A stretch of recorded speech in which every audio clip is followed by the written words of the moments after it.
warahmatullahi wabarakatuh. Alhamdulillahilladzi hadana lihada wa ma kunna linahtadiya laula an hadana Allah. Asyhadu an la ilaha illallah wahdahu la syarikalah wa asyhadu anna Muhammadan abduhu wa rasuluh la nabiyya ba'da. Allahumma shalli ala sayyidina Muhammad wa ala alihi wa sahbihi wa man tabi'ahum ila yaumiddin. Rabbi shrah li sadri wa yassir li amri wahlul 'uqdatam min lisani yafqahu qawli. Amma ba'du. Pertama-tama marilah kita panjatkan puji syukur kita kehadirat Allah Subhanahu wa taala yang telah memberikan kita nikmat serta kasih sayang sehingga kita bisa berjumpa kembali dengan bulan yang penuh berkah, yakni bulan suci Ramadan seperti yang kita rasakan saat ini. Kedua kalinya sholawat berangkaikan salam tak lupa tercurahkan kepada junjungan alam, seorang pahlawan yang tak pernah makan bakwan, seorang proklamator yang tak pernah naik motor, apalagi kumpul sama koruptor, yakni Habibana wa Nabiyana Muhammad sallallahu alaihi wasallam biqauli Allahumma sholli ala sayyidina Muhammad wa ala alihi sayyidina Muhammad, yang mana berkat beliaulah kita bisa hidup tenang tanpa perang, bisa hidup rukun tanpa pentungan. Pemirsa IAS TV yang dimuliakan Allah, nyala api neraka panas membara. Dengan syafaat Nabi Muhammad kita selamat. Semoga pemirsa sekalian terus sehat dan bahagia, hidup berkah penuh dengan nikmat. Amin ya rabbal alamin. Pemirsa, tema kultum kita pada hari ini adalah menjadi generasi Qur'ani di bulan penuh berkah. Apa generasi Qur'ani itu? Generasi Qur'ani adalah istilah yang merujuk pada generasi yang menjadikan Al-Quran sebagai pedoman utama dalam kehidupan. Tidak hanya membaca dan menghafalkannya saja, lebih dari itu, generasi Qur'ani berusaha memahami, mengamalkan, serta menyebarkan ajaran Al-Quran dalam setiap aspek kehidupan. Allah Subhanahu wa ta'ala berfirman dalam surat Al-Baqarah ayat 185 yang berbunyi, A'udzu billahi minasy syaithanir rajim. Bismillahirrahmanirrahim. Syahrul Ramadan alladzi unzila fihi al-Qur'an hudan lin-nasi wa bayyinatin minal huda wal furqan. Al-ayah, yang artinya bulan Ramadan adalah bulan diturunkannya Al-Quran sebagai petunjuk bagi manusia dan penjelasan-penjelasan petunjuk itu, serta menjadi pembeda antara yang hak dan yang batil. Dari ayat ini dapat kita fahami bahwa Al-Quran adalah pedoman bagi kehidupan manusia, termasuk juga dalam menghadapi tantangan zaman modern yang penuh dengan kemajuan teknologi digital. Di era yang semuanya serba digital ini, kita dihadapkan dengan berbagai kemudahan sekaligus tantangan. Informasi tersebar luas, akses ke media sosial begitu mudah, dan dunia seakan dalam genggaman. Namun, kemajuan ini juga membawa ancaman besar, seperti tersebarnya berita hoax, konten-konten negatif, serta kecanduan media sosial yang membuat manusia justru lalai untuk mengingat Allah Subhanahu wa ta'ala. Na'udzubillahi min dzalik. Lalu bagaimana caranya menjadi generasi Qur'ani yang cerdas dan bijak di era digital ini?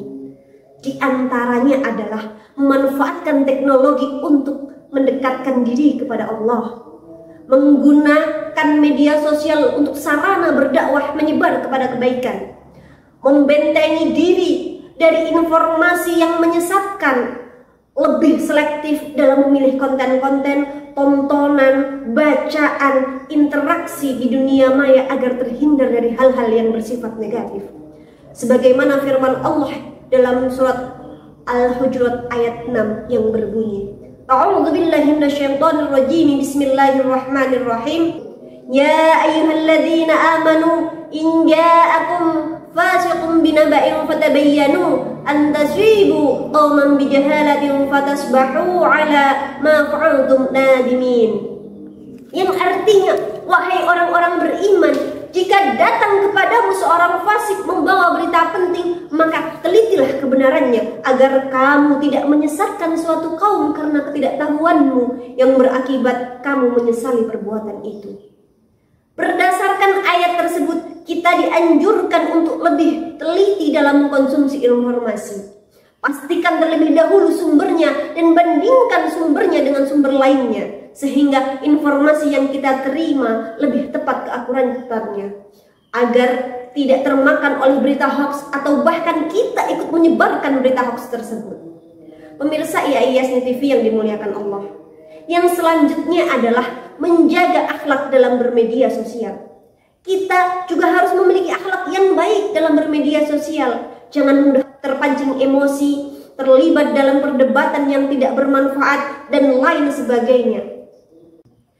Perkara akhlak dalam generasi Qur'ani menjadi hal yang sangat penting. Sebenarnya bukan dalam generasi Qur'ani saja, melainkan dalam kehidupan manusia. Mengapa demikian? Karena akhlak menjadi pedoman hidup, menjadi cerminan ilmu, serta menjadi benteng perlindungan bagi kita. Dalam Islam, akhlak merupakan salah satu pilar utama. Dengan memiliki akhlak yang baik, kita tidak hanya dapat ridha Allah Subhanahu wa taala saja, tetapi juga menciptakan masyarakat yang harmonis, damai, serta membentuk generasi yang berkarakter. Sebagaimana telah dicontohkan oleh junjungan kita Nabi Muhammad SAW yang menjadi suri tauladan yang baik bagi kita. Akhlak Nabi Muhammad merupakan cerminan dari Al-Quran, karena setiap perbuatan, tindakan, perkataan, dan keputusan Nabi adalah implementasi dari ajaran Al-Quran. Beliau tidak hanya menyampaikan Al-Quran kepada umatnya saja, tetapi beliau juga menjalankan ajaran Al-Quran dan menjadikan Al-Quran menjadi rujukan dalam kehidupan sehari-hari. Nabi Muhammad merupakan teladan yang sempurna dalam mengamalkan nilai Al-Quran, seperti kejujuran, keadilan, kasih sayang, keikhlasan, dan kesabaran. Oleh karena itu, Nabi dijuluki dengan Al-Quran berjalan, sesuai dengan perkataan Ummu Aisyah radhiyallahu anha ketika ditanya perihal akhlak Nabi. Beliau menjawab, akhlak Nabi Muhammad SAW adalah Al-Quran. Al-Quran telah mengajarkan tentang nilai-nilai moral dan etika yang tinggi. Oleh sebab itu pemirsa, jangan saling sikut hanya karena urusan perut. Jangan menganggap paling benar hanya karena merasa pintar. Jangan saling menghujat hanya karena merasa hebat. Na'udzubillahi min dzalik. Al-Quran tidak mengajarkan saling menindas atau membeda-bedakan manusia berdasarkan suku, ras, atau agama. Namun sebaliknya, Al-Quran mengajarkan kita untuk saling menghormati, saling mengasihi, tolong-menolong, dan toleransi, agar tercipta keharmonisan dalam kehidupan bermasyarakat. Namun fakta yang masih terjadi, perselisihan di mana-mana, adu domba merajalela, memfitnah seakan menjadi hal yang biasa. Na'udzubillah tsumma na'udzubillahi min dzalik. Nyatanya memang benar, memanusiakan manusia itu jauh lebih susah daripada menghafal alfiyah, belajar di bangku kuliah, apalagi mencari rupiah. Maka dari itu pemirsa, marilah kita menjadi generasi Qur'ani yang berpedoman pada Al-Quran, mengamalkan ajaran Al-Quran, sehingga generasi Qur'ani sebagai cerminan Al-Quran bukan hanya slogan yang dipakai saat menjadi calon dewan, bukan hanya dongeng mengantar tidur, bukan pula sejarah yang tinggal prasastinya saja, tetapi generasi yang mewujudkan ajaran Al-Quran dalam tindakan nyata di kehidupan sehari-hari. Pemirsa IAIYASNI TV yang dirahmati Allah, marilah kita jadikan Al-Quran sebagai pegangan hidup kita, menjadikan Al-Quran sebagai tolak ukur untuk introspeksi diri kita. Jangan jadikan Al-Quran sebagai tolak ukur untuk menghukumi dan menghakimi orang lain. Jadilah generasi Qur'ani yang cerdas dan bijak, dan semoga Allah Subhanahu wa taala senantiasa meridhoi setiap langkah kita. Amin amin ya rabbal alamin. Pemirsa Iya TV yang berbahagia, jalan-jalan ke kota Mekah, ingin sembahyang berlama-lama. Semoga kultum ini membawa berkah, menjadi rahmat untuk bersama. Ibu hajah pergi mengaji, pulang-pulang bawa bingkisan roti. Saya akhiri kultum ini, semoga bermanfaat dan sampai jumpa lagi. Wallahul muwaffiq ila aqwamit thoriq wal 'afwu minkum. Wassalamualaikum warahmatullahi wabarakatuh.